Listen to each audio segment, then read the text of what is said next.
सुप्रभात बच्चों, कैसे हो आप सब। मैं आशा करती हूँ आप सब बहुत अच्छे होंगे, खूब मज़े कर रहे होंगे। आओ अपनी हिंदी की कक्षा बच्चों प्रारंभ करें और अध्याय संख्या 13 के साथ, जिसमें हम एक लेख पढ़ेंगे बच्चों। शीर्षक है इसका हमारा स्वास्थ्य। और उससे पहले पाठ प्रवेश को देख लेते हैं हम। हमारा स्वस्थ रहना बहुत ज़रूरी है, लेकिन जनसंख्या के लगातार बढ़ने के कारण प्रदूषण बढ़ता जा रहा है और हमें विभिन्न नुकसान पहुंचा रहा है। अब बच्चों आओ ये लेख देखते हैं कि इस लेख में हमें क्या सीखने को मिलता है। स्वस्थ मन और मस्तिष्क। मस्तिष्क क्या होता है बच्चों? दिमाग। हाँ, हम सबके अंदर मस्तिष्क है ना। स्वस्थ मन और मस्तिष्क के लिए स्वस्थ शरीर आवश्यक है। शरीर स्वस्थ रहे इसके लिए स्वच्छता, संतुलित आहार और नियमित व्यायाम पर विशेष ध्यान देना चाहिए बच्चों। हाँ, जब हमें स्वास्थ्य को अपना ठीक रखना है तो हमें क्या करना होगा?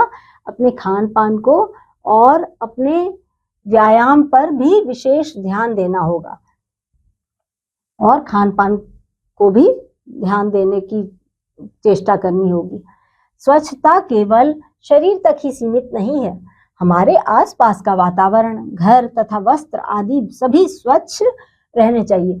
हमें सिर्फ अपने शरीर की ही सफाई नहीं करनी चाहिए बच्चों, हमें क्या ध्यान देना चाहिए? हमारे आसपास का वातावरण भी शुद्ध होना चाहिए, स्वच्छ होना चाहिए। और हमारे जो पहनने की जो पोशाकें हैं, कपड़े हैं, इनको भी हमें स्वच्छ रखना चाहिए। हमारे आसपास का वातावरण, घर तथा वस्त्र आदि सभी स्वच्छ रहने चाहिए। यदि हमारा शरीर स्वस्थ है और वस्त्र आदि मैले रहते हैं तो ऐसी स्थिति में हमारा शरीर स्वस्थ नहीं रह सकता। यदि हमारा शरीर स्वस्थ है लेकिन हमारे वस्त्र आदि अगर स्वच्छ नहीं है तो बच्चों ऐसे में हमारा शरीर भी स्वस्थ नहीं रह सकता। और वस्त्र आदि मैले रहते हैं तो ऐसी स्थिति में हमारा शरीर स्वस्थ नहीं रह सकता।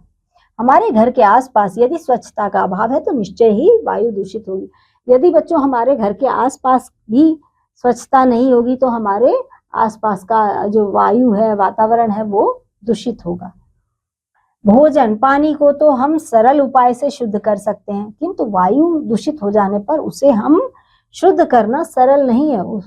उसे हम शुद्ध नहीं कर सकते क्योंकि वह सरल नहीं है।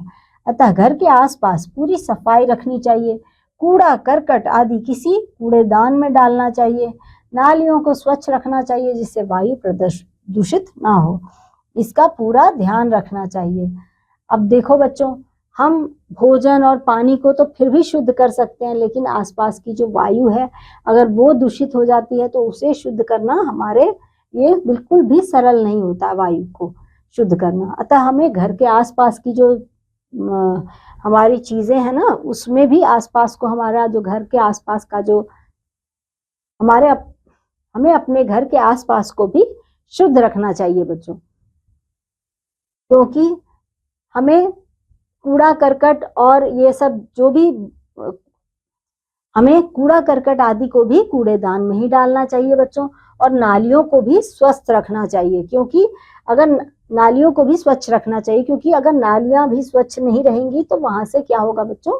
वायु दूषित होगा और इसका हमें पूरा ध्यान रखना चाहिए। इसी प्रकार बच्चों भोजन पानी की स्वच्छता और पौष्टिकता का भी हमें ध्यान रखना चाहिए। जल हमारे जीवन के लिए क्या है बच्चों? अत्यंत आवश्यक तत्व है। जल क्या है बच्चों? अत्यंत आवश्यक तत्व हमारे स्वास्थ्य के लिए। इस पर हमारा जीवन निर्भर है, तभी तो कहा जाता है ना बच्चों, जल ही जीवन है।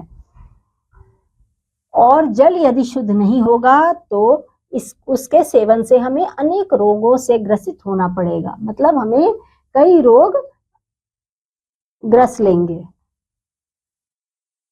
अतः स्वच्छ पानी पीना चाहिए, हमें बिल्कुल स्वच्छ पानी पीना चाहिए बच्चों। खुला रखा हुआ पानी कभी नहीं पीना चाहिए। यदि किसी प्रकार का संदेह हो तो पानी उबालकर ठंडा करके पीना चाहिए। यदि किसी तरह का लगे कि पानी हमारा शायद अच्छा नहीं आ रहा है या स्वच्छ नहीं है तो उसे हमें क्या करना चाहिए? पानी को उबाल लेना चाहिए और फिर उसको ठंडा करके तब पीना चाहिए बच्चों। भोजन सदैव ताजा एवं गर्म खाना चाहिए। 4 घंटे पहले का बना हुआ भोजन कदापि नहीं खाना चाहिए। भोजन सर्वदा संतुलित हो, इसका ध्यान रखना चाहिए हमेशा। अनाज, फल, दूध, सब्जियां तथा सूखे मेवे आदि सात्विक भोजन है। हमें क्या करना चाहिए बच्चों? 4 घंटे पहले का बना हुआ भोजन ही करना चाहिए, उससे अधिक पहले बनाकर भोजन नहीं रखना चाहिए। और हमें संतुलित भोजन करना चाहिए। अनाज, फल, दूध, सब्जियां, मेवे इत्यादि जो है वो सात्विक भोजन है। यदि अंडा, मांस और मछली के सेवन से बचा जाए तो बहुत ही अच्छा है, अति उत्तम है बच्चों। वैसे संतुलित आहार की परिभाषा में अंडा और मांस का सेवन करने से रोका नहीं गया है, उसे हम रोका नहीं गया है। वैसे तो यह आवश्यक नहीं है कि हम महंगे फल सब्जियां ही खाएं। हमें ऐसा नहीं सोचना चाहिए कि हमें महंगे महंगे फल और सब्जियां ही खानी है। हमें मौसमी फल और सब्जियां अपने समय पर सस्ती और ताजी बहुतायत में उपलब्ध होती हैं, तो हमें इनका सेवन करना चाहिए। उनके सेवन से हम भली प्रकार संतुलित आहार की पूर्ति कर सकते हैं। स्वच्छता और आहार के नियमों के पश्चात हमें शारीरिक व्यायाम पर ध्यान देना चाहिए। अब सिर्फ बच्चों अगर हम स्वच्छता और आहार पर ही ध्यान देंगे और अपने व्यायाम पर ध्यान ना दें तो ये भी तो ठीक नहीं है। हमें अपने व्यायाम भी करने चाहिए। व्यायाम के लिए यह आवश्यक नहीं है कि हमें कुश्ती, कबड्डी और टेनिस का ही सहारा। अब ऐसा नहीं है बच्चों कि व्यायाम के नाम पर हम खाली कुश्ती करें या टेनिस खेलें या बहुत बड़े बड़े व्यायाम शारीरिक करें, ऐसा नहीं कर सकते हैं जो। तो वो क्या करेंगे? शरीर को स्वस्थ रखने के लिए हमें अपने समय के अनुसार कार्यक्रम बनाने चाहिए, हल्के फुल्के व्यायाम करने चाहिए बच्चों। जैसे टेनिस, क्रिकेट, कबड्डी आदि खेलों में भाग लेने का समय हो तो अवश्य भाग लेना चाहिए, किंतु समयाभाव यानी कि बच्चों समय के अभाव में यदि हो तो प्रातः भ्रमण तथा दौड़ने का अभ्यास करने से पर्याप्त व्यायाम हो जाता है। मतलब जिनके पास समय नहीं है कि वो अधिक कुछ कर सके तो वो क्या कर सकते हैं बच्चों? सुबह प्रातः काल का जो समय होता है वो बहुत अच्छा समय होता है, तो उस समय वो प्रातः भ्रमण के लिए जाएं, जैसे सैर पे जाएं या थोड़ा थोड़ा हल्का दौड़ का अभ्यास करें, दौड़ लगाएं, पार्कों में जाएं। तो इन सब से हम क्या कर सकते हैं बच्चों? हल्का फुल्का व्यायाम कर सकते हैं इस तरह से। यदि यह भी ना हो सके तो प्रातः सूर्योदय से पूर्व किसी बाग बगीचे में घूमने अवश्य जाना चाहिए। घूमने जरूर जाना चाहिए बच्चों, सूर्योदय से पहले जाएं तो और भी अच्छा है।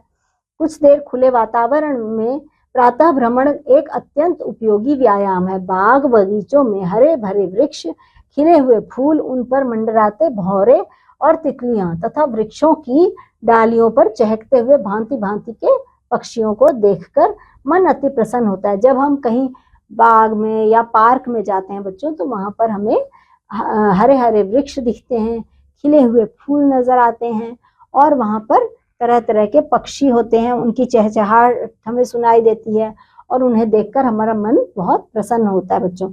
स्वच्छ वायु और शांत वातावरण में सूर्योदय का दृश्य भी हमें अत्यंत मनोरम लगता है। वहां पर प्रातः प्रार्थना का सुखद अनुभव जीवन को शक्ति प्रदान करता है और सूर्योदय का दृश्य हमने जिसने भी देखा है उसके आनंद का अनुभव वही जान सकता है बच्चों। उसके आनंद का अनुभव वही कर सकता है जो सूर्योदय का जो दृश्य होता है उसे देख चुका होगा। बाजार में बिकने वाले कटे फटे फल और दुकानों पर रखी खुली मिठाइयां खरीदकर कभी नहीं खानी चाहिए बच्चों। जो बाजार में काट काट के रखे होते हैं ना और वो बेच रहे होते हैं, ऐसे फल कभी नहीं खाने चाहिए। और खुली हुई मिठाइयां यानी कि जो खुले रखे होते हैं मिठाई बना बनाकर, उनको कभी ना खरीदो आप, क्योंकि मक्खी मच्छर हमारे स्वास्थ्य के सबसे बड़े क्या है बच्चों? शत्रु हैं, दुश्मन हैं। क्योंकि खुली मिठाइयां रखी होंगी तो उस पर क्या आएंगे? मक्खियां आएंगी, मच्छर आएंगे और वो अगर जो भी कोई खाएगा तो उसको वो मक्खी मच्छर वाले चीजों का असर जरूर हो जाएगा। तो इसीलिए मक्खी मच्छर हमारे स्वास्थ्य के सबसे बड़े शत्रु हैं, दुश्मन हैं। तो वैसे खुली मिठाइयां हमें नहीं खानी चाहिए क्योंकि उस पर मच्छर या मक्खी हो सकता है कि बैठे हों। इनका जन्म गंदगी में होता है। मक्खी और मच्छर का जन्म कहाँ होता है बच्चों? गंदगी में ही होता है। स्वच्छता के अभाव में इनकी संख्या दिन दूनी रात चौगुनी हो जाती है। मक्खी मच्छर के अंगों पर अनेक प्रकार के रोगाणु पलते रहते हैं। जो ये मक्खी और मच्छर होते हैं बच्चों, ये इनकी जो है ना स्वच्छता के अभाव में संख्या दिन दूनी रात चौगुनी बढ़ती है और इनके ऊपर अनेक प्रकार के रोगाणु पलते रहते हैं। मक्खियां जब हमारे खाने की वस्तुओं पर बैठते हैं, मक्खी मच्छर के अंगों पर क्या होता है बच्चों, बहुत सारे रोगाणु जो होते हैं वो पलते रहते हैं। मक्खियां जब हमारे खाने की वस्तुओं पर बैठती हैं तो अनेक प्रकार के रोगाणु उन पर भी छोड़ जाती हैं, जो हमारे पेट में पहुंचकर हमें अस्वस्थ कर देती हैं। मक्खी मच्छर से खसरा, ज्वर, हैजा, मलेरिया ऐसे ऐसे प्राणघातक रोग फैलते हैं। अपने स्वास्थ्य की सुरक्षा के लिए इनसे हमें सदैव बचना चाहिए। इसका एकमात्र उपाय क्या है बच्चों? स्वच्छता है। स्वच्छता है, हमें क्या स्वच्छता पर ध्यान देना चाहिए।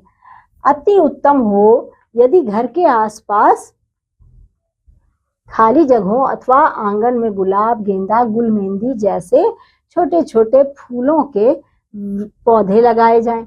इनसे न केवल वातावरण स्वच्छ रहेगा अपितु वायु भी सुगंधित रहेगी बच्चों, खुशबू आती है ना फूलों में से। आंगन में तुलसी का पौधा स्वास्थ्य के लिए बड़ा लाभकारी होता है। स्वस्थ रहने के लिए सफाई, संतुलित आहार, व्यायाम के साथ साथ अपने रहन सहन में सादगी और नियमों का कठोरता से पालन करना चाहिए। खाने पीने, सोने जागने का समय निर्धारित होना चाहिए। इससे स्वास्थ्य तो ठीक रहता ही है, समय का भी सदुपयोग होता है बच्चों।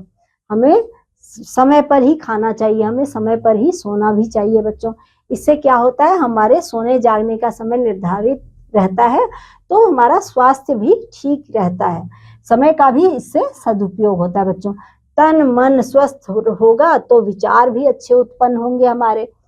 अच्छे विचारों से ही हमारे अच्छे चरित्र का भी निर्माण होगा। अच्छे विचारों से ही हमारे चरित्र का निर्माण होता है बच्चों। तो शरीर स्वस्थ रहने पर चित्त प्रसन्न रहता है और उल्लास और उमंग के साथ किसी भी कार्य को करने में मन लगता है। कठिन कार्य भी सरल दिखाई देते हैं। अच्छा स्वस्थ जीवन की मूल निधि है। इसके प्रति किसी प्रकार की उदासीनता जीवन को खतरे में डाल सकती है। अच्छा स्वस्थ जीवन की मूल निधि है, यानी खजाना है। जब आपका स्वास्थ्य अच्छा है तो आपके पास बहुत बड़ा खजाना है। आप प्रसन्न रहेंगे, आप उमंग में रहेंगे, आप हर कार्य को कुशलता पूर्वक कर पाएंगे। आपका जीवन जो है वो बहुत अच्छा रहेगा, क्योंकि किसी भी प्रकार की उदासीनता जो होती है ना बच्चों, वो हमारे जीवन को खतरे में डाल देती है। कैसा लगा ये अध्याय आप सभी बच्चों को? उम्मीद करती हूँ आपको बहुत अच्छा लगा होगा। मैं अब आपसे मिलूंगी अगले अध्याय में। तब तक के लिए बच्चों बाय।